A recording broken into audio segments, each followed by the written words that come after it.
Ons lees in die Bybel hierdie mooi woorde, jy sal wees in Jesaja 58 vers 11, soos 'n tuin wat baie plekke met water beseënd is. Met ander woorde, daar gaan groei wees en daar gaan vrug gedra word.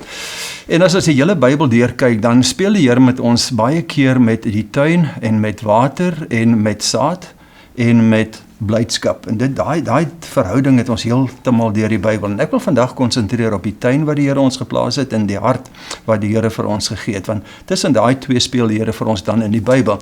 En ons begin by die tuin van Eden, waar die Here die tuin van Eden gehad het en die mens binne ingeplaas het. En dan vandag wil ons kyk na Matteus 13, waar die Here praat van die saaier wat uitgegaan het en op 4 plekke gesaai het. Nou is interessant, dit is ook 'n tuin, en hy praat vir ons hierso in Matteus 13, sê hy dat ons moet onthou dat daar 'n bose is wat ons nie verstaan altyd nie en wat wegvat wat in ons harte ingesaai word, En nommer 1 wil die Here vir ons hier sê dat ons staan in 'n geestelike stryd. Ons moet dit altyd as Christene onthou.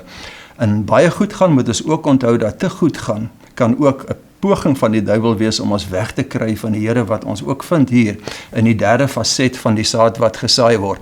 Maar ons staan in 'n geestelike stryd wat ons ook lees in die Onse Vader. Here, bewaar ons van die bose, lei ons nie in versoeking nie. En ons is nie die volmaakte omdat ons Christene geword is nie. Ons staan op hierdie aarde in 'n stryd wat ons vorentoe gaan.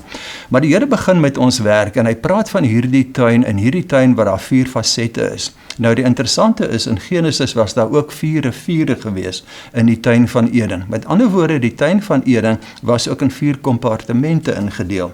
En wanneer ons na die mens se hart kyk, wat die disippelskrywers en die Bybelskrywers 10 nie geweet het nie, is dat die hart ook 4 komponente het. En so die hart en die tuin kom hierso by mekaar. Wat die Here vir ons hierso sê, wil hy met ons praat oor ons hart. Nou ek is uit die sending wêreld uit, en altyd het ek hierdie stuk gelees vanuit 'n sendeling se oogpunt. Ons gaan in 'n wêreld in wat onbereik is, geen kerk geplant is nie, baie keer nog geen bekeerlinge nie. En dit is die harde pad. Die saad val daarop, dit word gesteel, dit word weggevat, jy kry net nie 'n deurbraak nie. Na 5 tot 7 jaar begin daar 'n deurbraak kom, en dan is daar rotse, en daar is 'n paar disippels, maar die druk en die vervolging wat plaasvind, verdwyn hierdie ouens weer. En dan kom ons by 'n tydperk wat die gemeente begin groei, bekeringe begin kom, en dan die druk van die families en die verstikking wat daar plaasvind, laat baie ouens terugval. En uiteindelik na 20, 25 jaar in die wêreld wat ons gewerk het, kom jy op 'n plek waar jy dan kan sê, ons het 'n kerk geplant wat 30voudig, 60voudig en 100voudig gaan vrug dra. Nou dit is pragtig om in die sending konteks dit te sien. Maar hier praat die Here heel moontlik met jou en met my, en met ons hart wat ons het. Daar's 4 komponente in ons hart. En kom ons kyk na ons hart as die tuin wat die Here hiervan praat. En in ons hart is 100% van ons hart nie altyd oorgegee aan die Here nie. En daar is redes voor. Ons is nog nie volmaak nie, ons is op pad, ons moet oorwin, wat Openbaring ook vir ons sê, en die wat oorwin sal die geluk en sal die vrede en sal die kroon kry wat die Here vir ons beloof het. As ons dan kyk in hierdie Bybel en ons lees in die Bybel, dan sien ons dat die Here vertel ons van hierdie tuin en ons hart, ja, maar die Here begin ook en hy sê vir ons, kom ons kyk 'n bietjie verder. Wat gebeur in hierdie eerste plek wat daar gebeur het? Die verharding, die saad is gesaai, die voeltjies het gekom en het opgepik en hulle vlieg weg.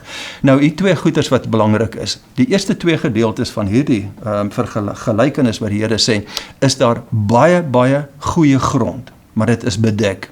Dis nie dat dit slegte grond is nie. Die goeie grond, die vrugbare grond lê onder. En die 3de en die 4de is bemeste grond wat vrug dra en sommige het verstik.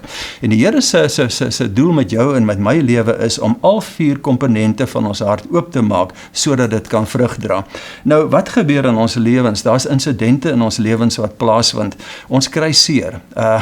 'n kind in 4-jarige ouderdom sterf aan kanker. Kort daarna het ek ook gelees van 'n ander egpaar wie se kind in 'n huis afgebrand het en die man het ingehardloop en hy het probeer om die kind te red. Hy self het bewusteloos geraak. Hulle kon hom uitkry, maar die kind het gesterf. En die vrou die ma van hierdie kind het totaal toegeslaan. Daar het net te veel dinge op slag gebeur in haar lewe en sy het seer gekry en hierdie uitgaande vrou, hierdie spontane vrou het 'n sekere deel van haar lewe laat toegaan, dit toegemessel en gesê ek wil nooit weer daaraan dink nie, ek wil nooit weer daarmee te doen kry nie en vir die volgende 10-12 jaar het sy hierdie kille, suksesvolle sakevrou geword en ek sal nou by haar terugkom en dis die gebeurtenisse wat in ons lewe plaasvind, daar is 'n emosionele vernietiging wat soms plaasvind, jy was miskien 'n kind in die klas en die onderwyser het jou voor almal uitgehaal. Jy het miskien 'n nuwe beweging begin en almal het teen jou gedraai. Daar was seer wat jy gekry het in die lewe deur omstandighede wat buite jou beheer was. En jy het besluit, ek gaan toemaak. Ek gaan nooit weer daaroor praat nie. Miskien is jy verkragt as kind, miskien is jy mislei, miskien het jy 'n groot fout gemaak wat die maatskappy miljoene rand gekos het en jy het net besluit ek is 'n mislukking, ek stap weg, hierdie faset van my lewe is totaal verby. Maar daardie gebeurtenisse om dit toe te maak, bly daar en hy broei. Dis soos die kompos wat onder die rotse lê, dis soos die grond wat onder daardie toegepakte harde pad lê, wat jy 'n stoomroller oorgevat het en dit gaan toerol het, gaan harder rol, dat nie jy of enige iemand ooit weer daarby kan kom nie.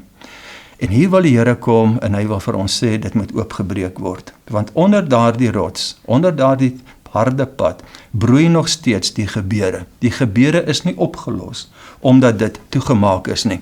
En baie keer het ons hier 'n oop hart operasie van die Here nodig. Kom ons kyk na die lewe van Petrus. En Petrus was op 'n stadium baie hoogmoedig geraak. Hulle het beklei selfs wie gaan aan die regterkant van die Here sit.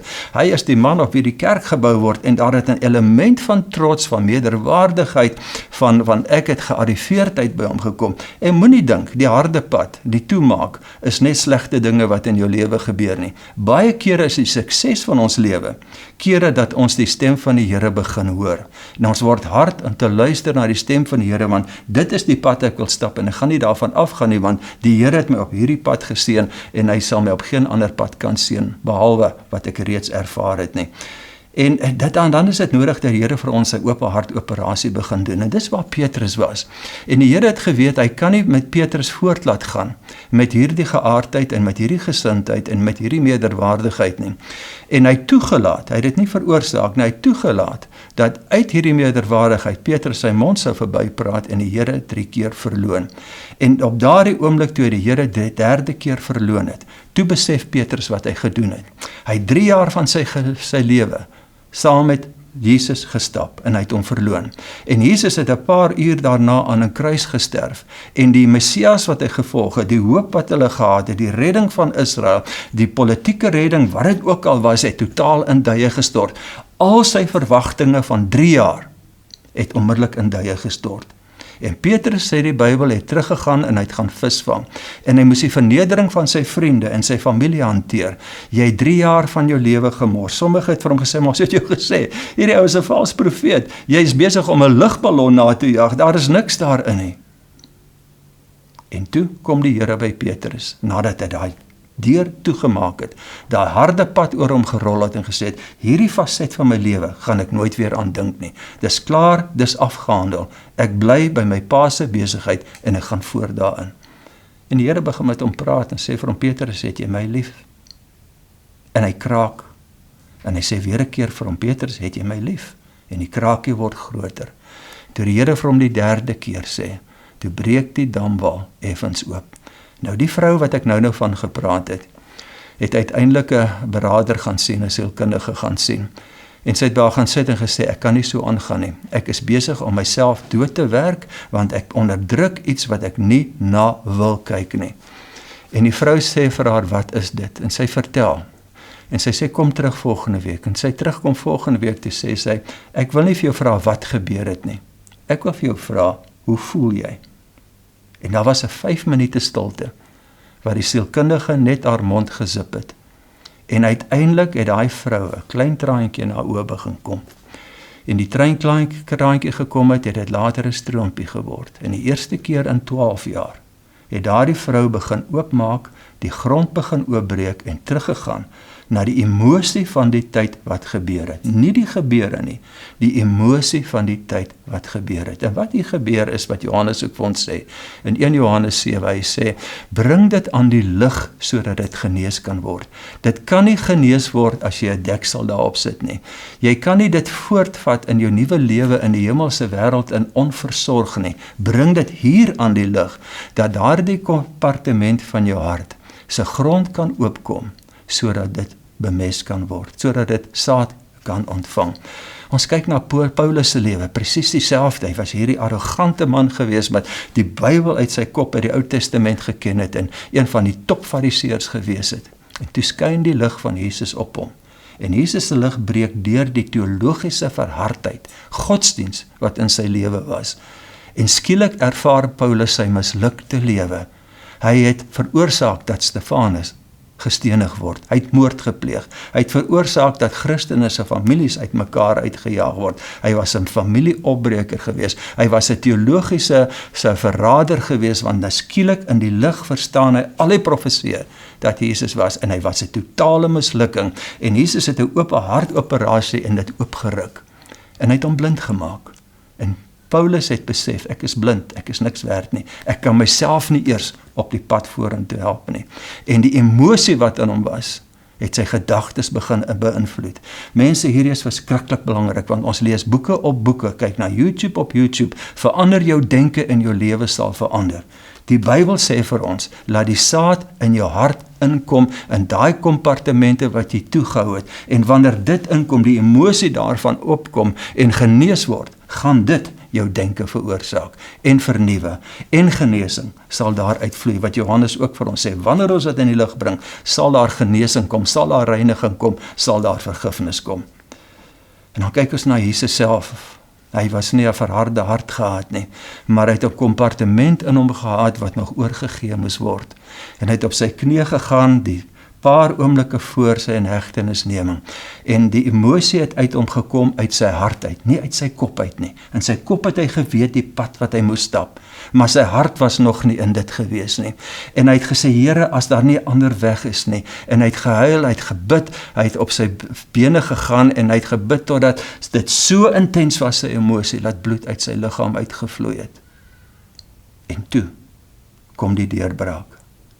Hy was gewillig om die pad te stap. En wat ek vir jou hier wil sê, my liewe vriend, is dat ons hart het verander, het kliphard geword, 'n baie mooi Suid-Afrikaanse uitdrukking, my hart het kliphard geword, kom uit die Bybel uit. En wat die Here vir ons in die eerste fase van ons lewe hier sê, kom ons gaan doen introspeksie, en ons word stil, en ons vra vir die Here om te begin.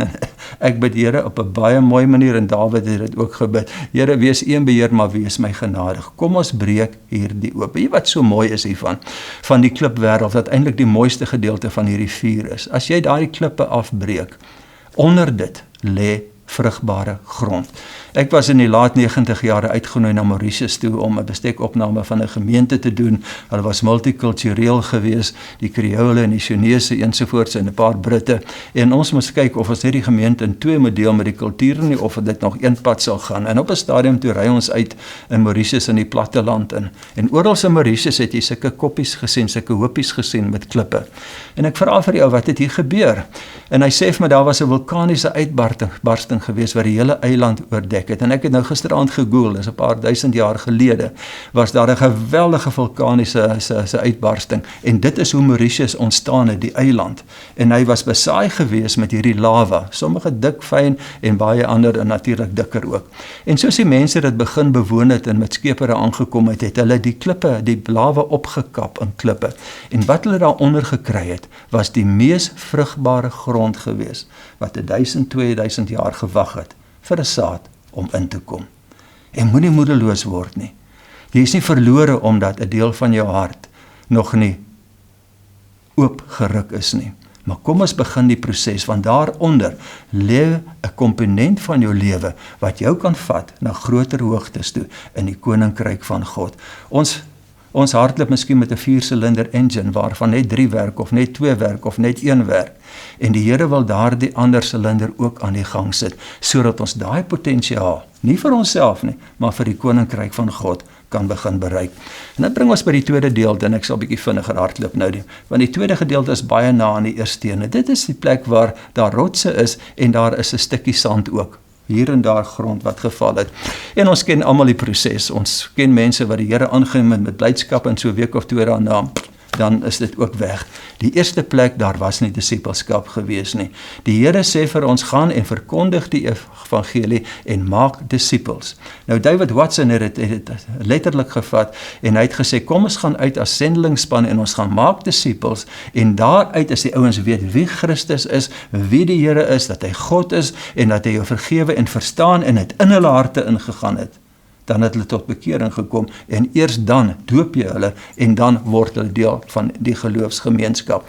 En hierdie rotsgedeelte sê net dat die mense het nie of belang gestel in disipelskap nie, maar net die blydskap, net wat God vir hulle kon offer, die vrymaak van 'n sonde, en dan gesê, dankie Here, ek gaan aanbeweeg. Maar daar is ander fasette ook. 'n Rots beteken, dis 'n vesting. In Engels praat ons van 'n stronghold.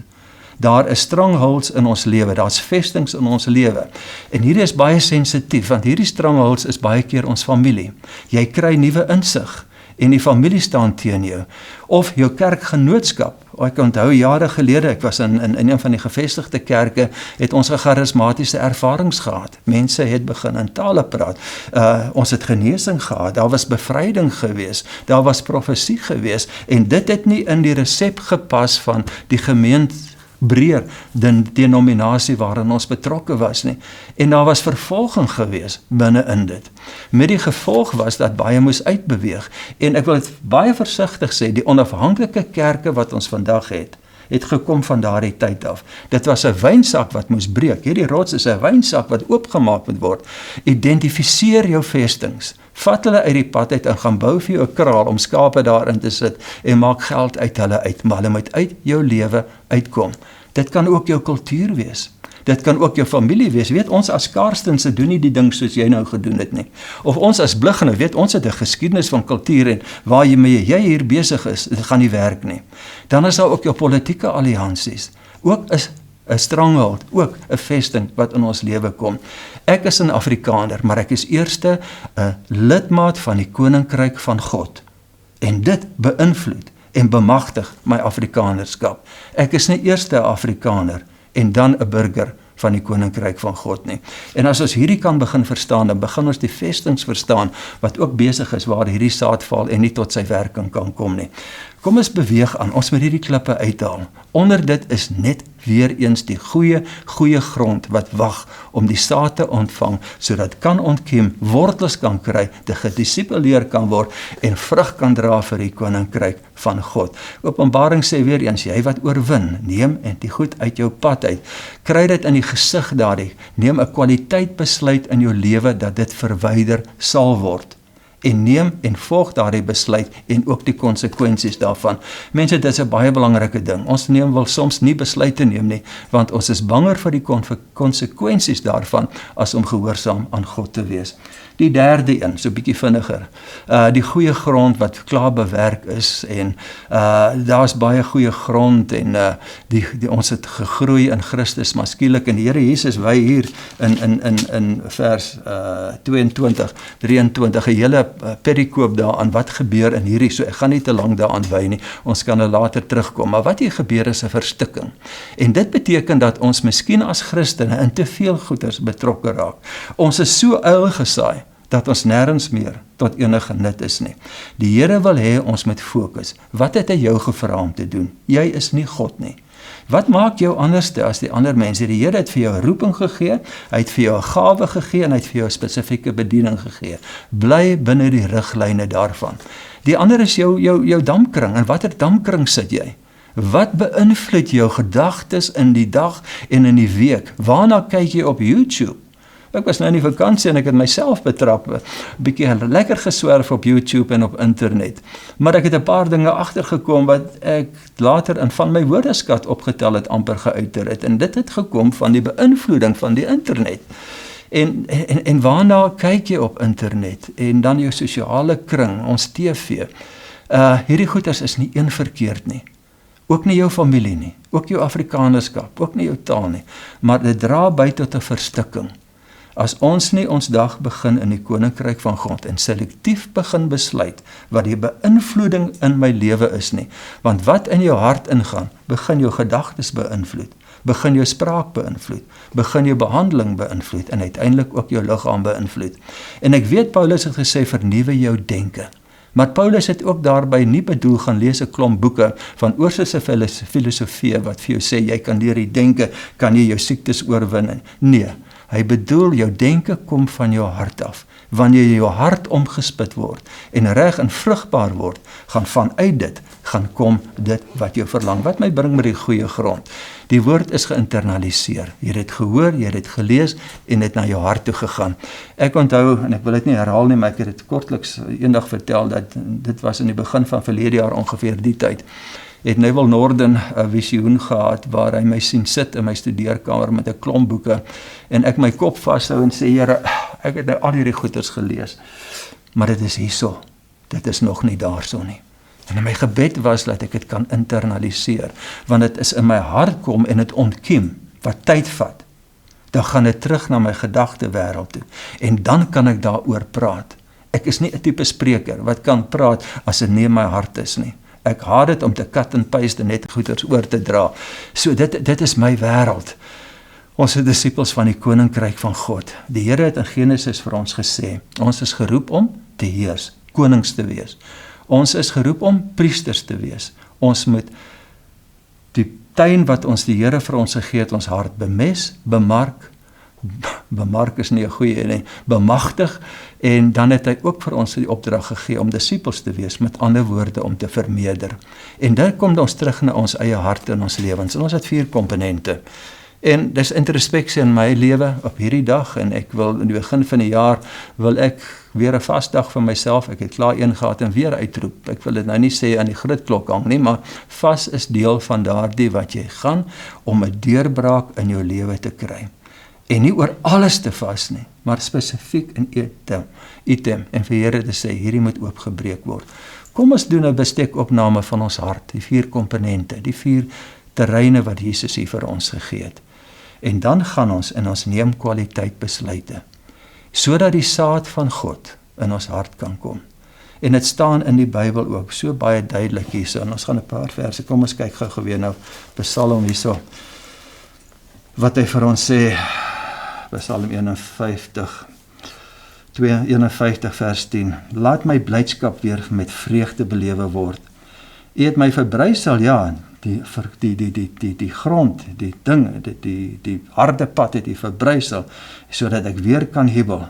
Ag slaan tog ag, Here, nie op my sondes nie, wis my skuld uit, en dan, skep vir my 'n rein hart, o God, vernuwe my gees, en maak my standvastig. En is dit nie waar ons wil kom, dat die Here vir ons create in me a clean heart, o God, sodat ons ten volle kan lewe nie. Die Here wil vir jou en my 'n lewe in oorvloed gee. En dit is nie 'n 3 minute YouTube ervaring nie. Die Here wil vir jou openbarings gee. En dit kom slegs wanneer die saad op goeie grond in jou hart geval het. My gebed vir jou en my gebed vir myself is dit wat Moses ervaar het. Hy het in die binnekring van God gesien en God se planne gehoor. Die volk het sy wonderwerke gesien, Moses ook. Maar jy en ek roep die Here om koning te wees, om te heers oor die 4 kamers van ons hart, sodat dit genees kan word. Dat ons profeet sal wees, dat ons hart sal bemis, bewerk, bemagtig en versorg, snoei wanneer dit nodig is, onkruid uitroei wanneer dit nodig is, en dat ons vermenigvuldig in die wêreld wat die Here ons geplaas het, in my huisgesin, my familie, my werkplek, en ook die gemeenskap waar God my geplaas het. Tot ons weer ontmoet, met oop harte en kamers wat jubel en juig. Shalom.